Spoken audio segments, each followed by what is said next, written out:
Uh, Good morning. It's 10:30 in the morning here on a Saturday, and I was supposed to ride this morning, but I got tied up doing other stuff. Part of which is it's the first Saturday of the month, and we always do a Zoom call. Me and a bunch of my old Motorola buddies, and I just didn't get to it. And it's 102 degrees outside, and I'm not going to do it. I'll try to ride it tomorrow morning before it gets too hot. But just for the heck of it, I thought I'd try an experiment audio test. Right now, I'm talking to you on the microphone, which is dangling around my neck.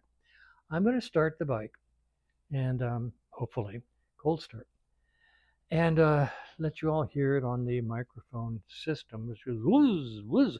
I think it's a really cool system, frankly. It makes the thing sound like a 4-cylinder Japanese multi with a turbocharger on it. Isn't that a cool sound? I mean, it really is a neat sound. Everybody's upset about it because it sounds terrible.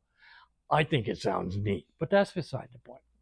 So about half after I get it running and do a little zoo, zoo, zoo running, I'm going to come over here and disconnect the receiver from the iPhone.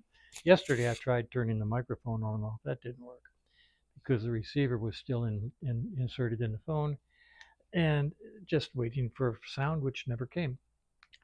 So I'll come over here and I will take the receiver out of the phone and see if it automatically goes back to the phone's microphone so you all can hear the motorcycle in real life. And we'll see how that works. I'll try that a couple of times. Here we go.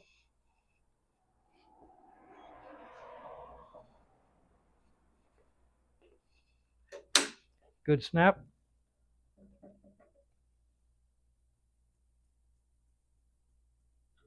Good tickle.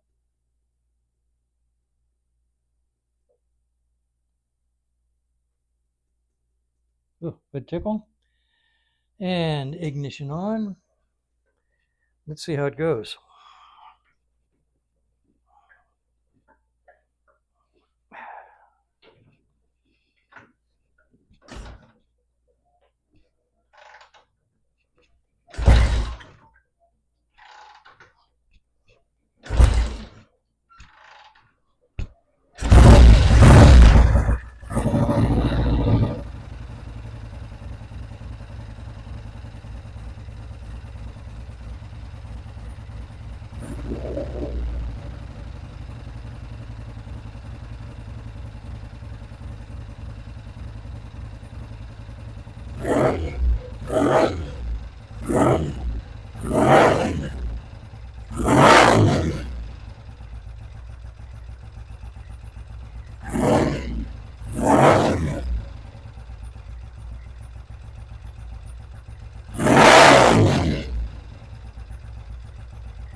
Well, I tell you what, that's about an 800 RPM idle.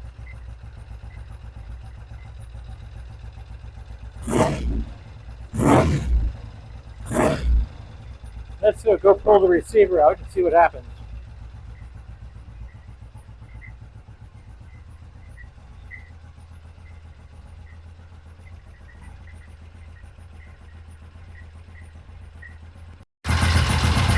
Now, with any luck, it went back to the microphone on the iPhone. Unless it thinks that it's disconnected or connected to this guy.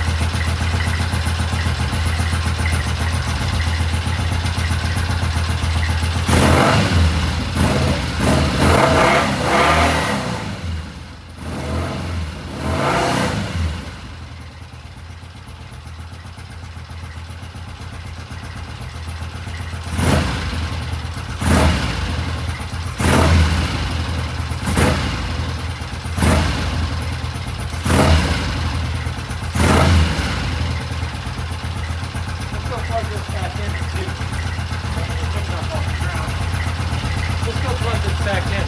Like my nerd shirt? That's my nerd shirt. Let's plug this in.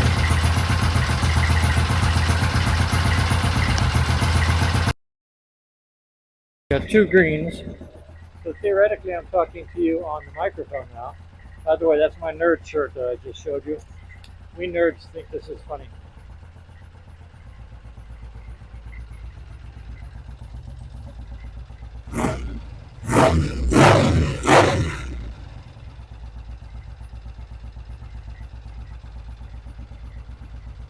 That's a beautiful idol.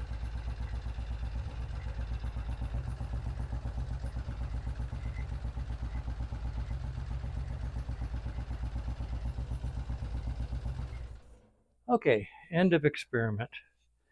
I personally, it does not bother me to listen to the machine through the microphone going whiz, whiz, whiz, whiz. That doesn't bother me. Remember, my objectives are to get the bike running, not necessarily to make a pretty video. The video is completely and totally ancillary, secondary, not important to the project. The project is getting the bike right. Everything else is gravy. If you enjoy it, that's good. If you don't, c'est la vie. These aren't instructional. These videos are for the bike owner so they can see what's happening with their bike. If you glean any information or any cool tips or think it's neat, that's cool. That's totally secondary. I, on the other hand, occasionally get a comment that really helps. So the videos are valuable to me by folks saying, gee, Frank, if you did something this way, or if you did something that way, or why did you do it that way when this other way is so much better, or anything like that. Boy, that's a wonderful thing. So the videos are valuable to my client. The videos are valuable to me, and sometimes the videos are valuable to people who are watching them. There you go. That's beautiful. So anyway, I hope you enjoy them, and the sound comes and goes, and I may remember to do a live audio when I do a motorcycle run video, and I may not. I'll try to remember to do a little live video, take the microphone out of the phone. If this worked, and I won't know till I edit it.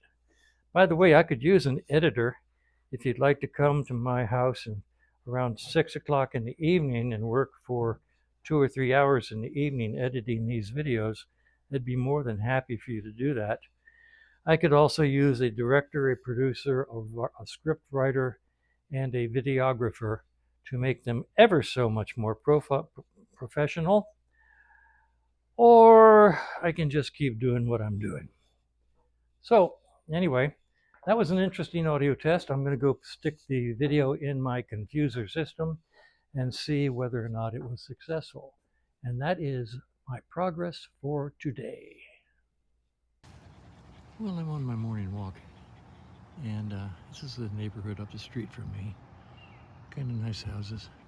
But I thought I'd show you some more saguaro cactus.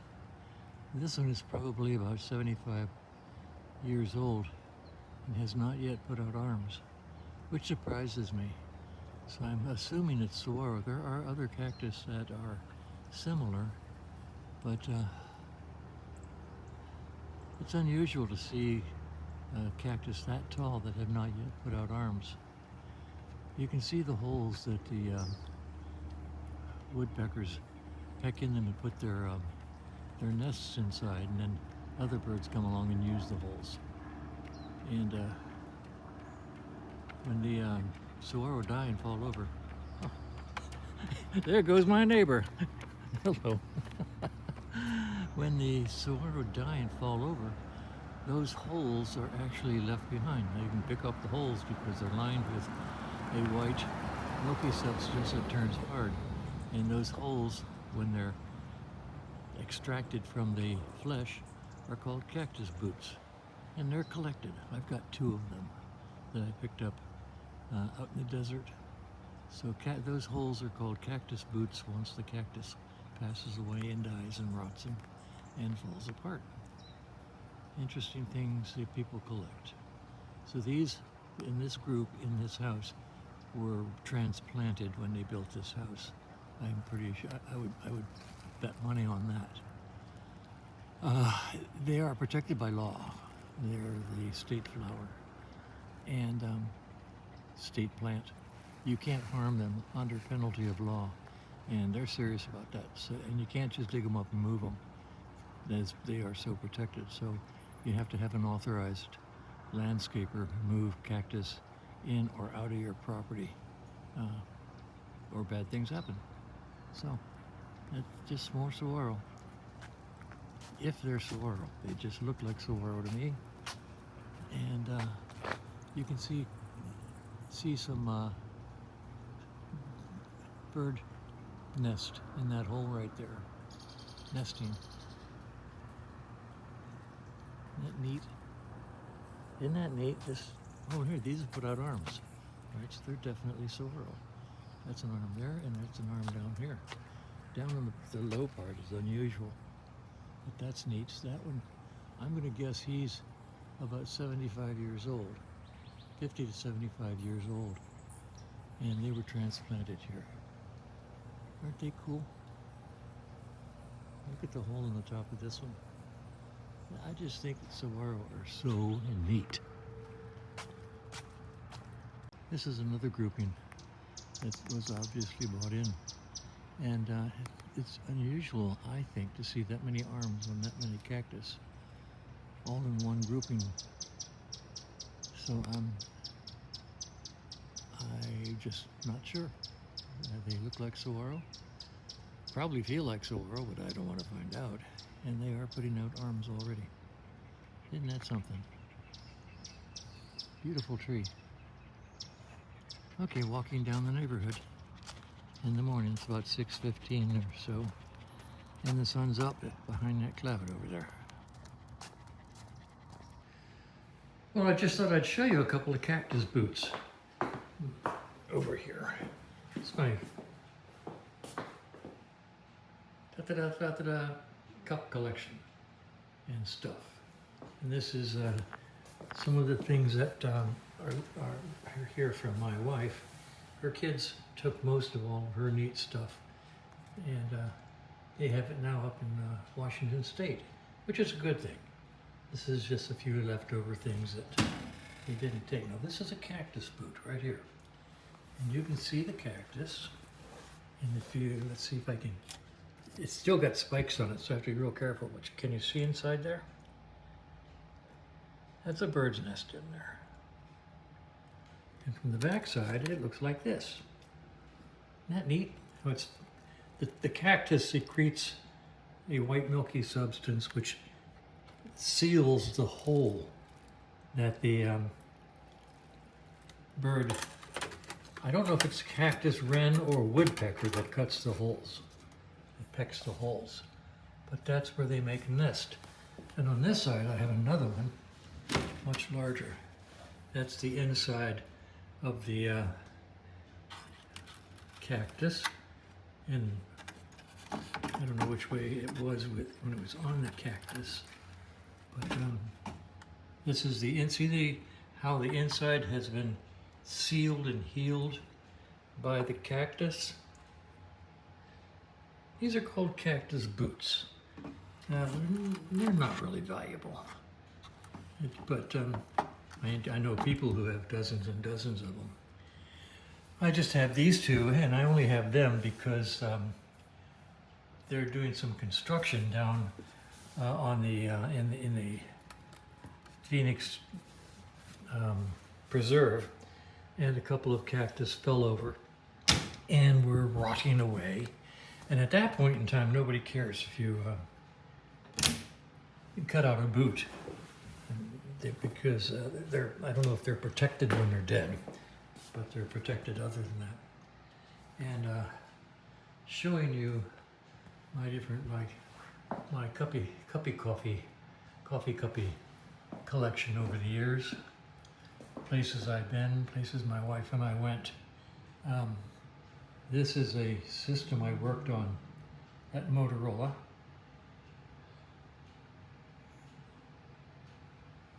And my buck knife sitting there, and a little, this I got from my buddy Barney. He passed away, and I got that from his estate. Nice, beautiful Norton, John Player Special Norton coffee cup. I can't use it because it has metal in it, and I can't put it into the microwave. I could use it in my coffee maker, that's a thought. Anyway, and just places I've been over the years. And neat stuff, and those belong to my wife. They're up here. They're kind of special. Her ladyship. This was given to me by my buddy in England, Jeremy, and that's ladyship, and oh, here's mine, lordship. His lordship. He brought those over to us. And Buc-ee's. I found out it's a federal law. You cannot pass a Buc-ee's without going in. So as I go across country every year, I hit every Buc-ee's I come to. And this was given to me by a good buddy. Back there, very innocuous, hidden in the back corner, is a very, very plain Jane coffee cup. And it's back there so people will ask about it.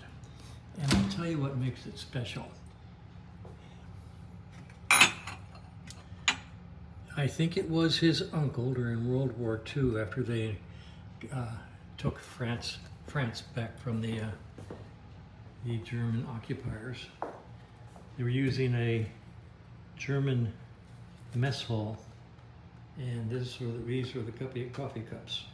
1938, and his uncle brought this back. It's been in their family. He's downsizing. He knew I had a few coffee cups, and so he gave it to me. Isn't that cool? Just a very plain Jane, everyday coffee cup with a lot of history behind it. So that's back here. If I put it up front, nobody would notice it. So I put it back here with the description of what it is, just so that people would ask, why is that way back there? So anyway, that's my and this is a couple of very special fountain pens, real live honest to goodness fountain pens that the same friend gave me, and they're just beautiful. They are just freaking beautiful, completely untouched, never been used. So that's my china cabinet, just for the heck of it. All right.